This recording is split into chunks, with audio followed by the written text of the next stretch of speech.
على سيد الرسل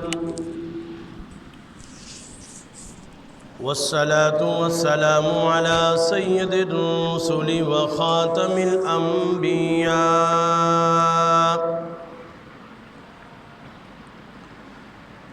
ونشهد أن لا إله إلا الله وحده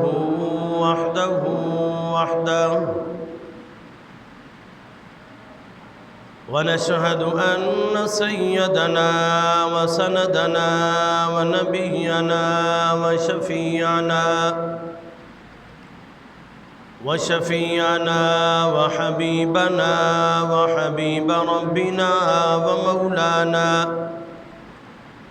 ومولانا محمدا عبده ورسوله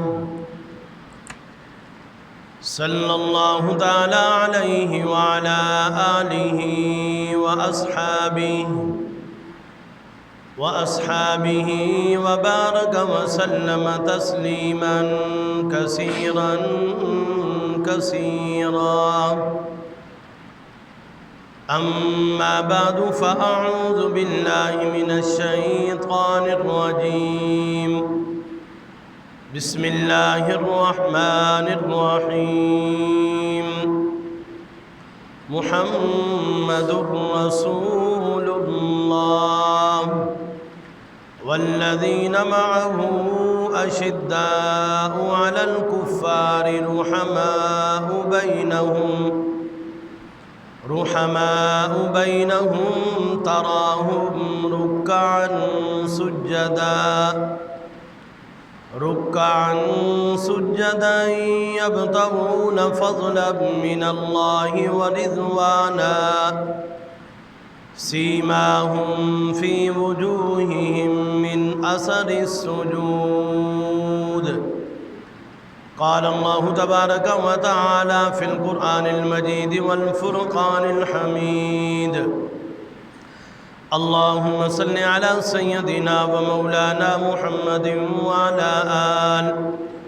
وعلى آل سيدنا ومولانا محمد وبارك وسلم۔ ہر قسم کی تعریفات تحمیدات اللہ رب العزت کے لیے ہیں، انگن بے حساب و بے شمار درود و سلام ہو امام الانبیاء سید الانبیاء سید الکل ختم الرسل جناب حضرت محمد الرسول اللہ صلی اللہ علیہ وسلم کی ذات گرامی پر۔ آج میں آپ کے سامنے صحابہ کرام رضوان اللہ علیہم اجمعین کی کچھ عظمت شان بیان کرنے کی سعادت حاصل کروں گا، اور اس کے ساتھ یوم دفاع پاکستان 6 ستمبر، یوم دفاع ختم نبوت 7 ستمبر، اس کے حوالے سے چند گزارشات عرض کروں گا۔ دعا فرمائے اللہ رب العزت میرا شرح صدر فرمائے۔ حضرات سامعین کرام، میرے بزرگوں اور بھائیوں، عزیز طلبہ کرام، امت مقدسہ کی میری ماں اور بہنوں،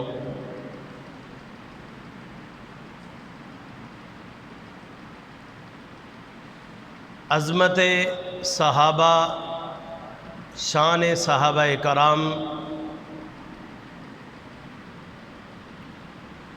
لغوی اعتبار سے صحابی کا معنی ہے ساتھی، ہم نشین، رفیق وغیرہ۔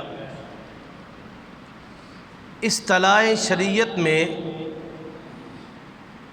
صحابی کی تعریف یہ ہے، یعنی وہ لوگ جنہوں نے ایمان اور اسلام کے ساتھ پیغمبر علیہ السلام کی صحبت اختیار کی ہو، پھر اسی ایمان اور اسلام پر مرتے دم تک قائم رہے ہوں، اس کو صحابی کہتے ہیں۔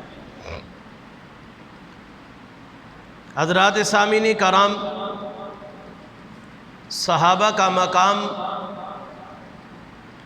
اس لیے بلند ہے کہ انہیں نسبت رسول صلی اللہ علیہ وسلم مل گئی ہے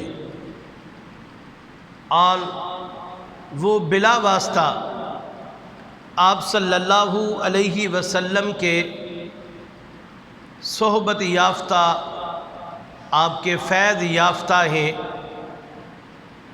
بعد میں آنے والے لوگ چاہے جتنی نیکیاں کر لیں وہ درجہ صحابیت کو نہیں پہنچ سکتے۔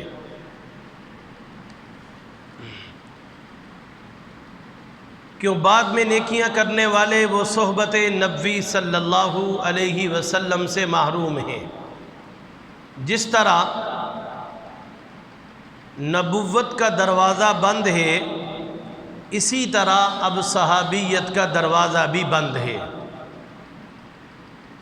بعد میں آنے والے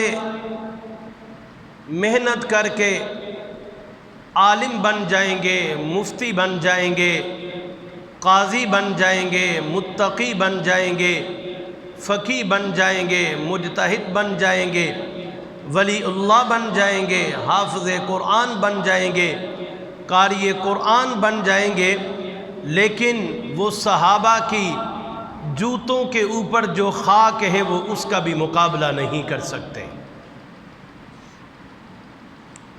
آخر یہ کیوں؟ تم وہ آنکھ کہاں سے لاؤ گے جس نے جمال محمد صلی اللہ علیہ وسلم کا دیدار کیا ہو؟ وہ کان کہاں سے لاؤ گے جو کلمات نبوی صلی اللہ علیہ وسلم سے مستفید ہوئے ہوں؟ وہ ہونٹ کہاں سے لاؤ گے جنہوں نے مہر نبوت کے بوسے لیے ہوں؟ وہ ہاتھ کہاں سے لاؤ گے جو سید الکونین کے ہاتھوں سے مس ہوئے شرف مسافہ حاصل کیا ہو؟ وہ دل کہاں سے لاؤ گے جو تعلیمات نبوی سے زندہ ہوئے ہوں؟ وہ ایڑی کہاں سے لاؤ گے جس پر محمد الرسول اللہ صلی اللہ علیہ وسلم نے اپنا لعاب دہن لگایا ہو؟ وہ آنکھ کہاں سے لاؤ گے جو لعاب نبوی صلی اللہ علیہ وسلم سے صحت یاب ہو گئی ہو؟ تم وہ اخلاق کہاں سے لاؤ گے جو آئینہ محمدی صلی اللہ علیہ وسلم سامنے رکھ کر سنوارے جاتے تھے؟ وہ اعمال کہاں سے لاؤ گے جو پیمانہ نبوت سے ناپ ناپ کر ادا کیے جاتے تھے؟ تم وہ نماز کہاں سے لاؤ گے جو امام الانبیاء کی اقتداء میں ادا کی گئی ہو؟ تم وہ محفلیں اور مجلسیں کہاں سے لاؤ گے کہ جن میں جبرائیل امین نازل ہوا کرتے تھے؟ تم ایمان اور اخلاص اور تقوی اور پرہیزگاری اختیار کر کے آسمان کی بلندیوں کو تو چھو سکتے ہو، لیکن صحابہ کرام کی خاک کا بھی مقابلہ نہیں کر سکتے۔ ان کے جوتوں پہ جو خاک لگی ہے اس کا بھی مقابلہ نہیں کیا جا سکتا۔ پیغمبر علیہ السلام کی صحبت اور مجلس سے صحابہ کرام کو اتنا مقام ملا، اتنی عظمت ملی کہ ایک موقع پر آپ صلی اللہ علیہ وسلم نے ارشاد فرمایا، ترمذی شریف کی روایت ہے، آپ نے فرمایا جس مومن نے مجھ محمد کو دیکھ لیا جہنم کی آگ اس کو نہیں چھو سکتی، یعنی ایمان کی حالت میں۔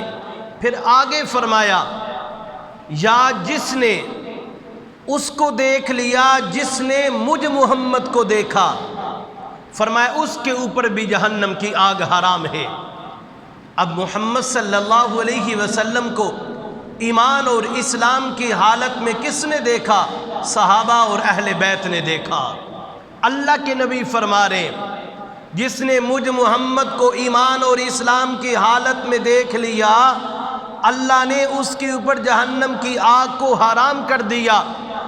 یا اس نے اس کو دیکھ لیا کہ جس نے مجھ محمد کو دیکھا، فرمایا اس کے اوپر بھی اللہ نے جہنم کی آگ کو حرام کر دیا ہے۔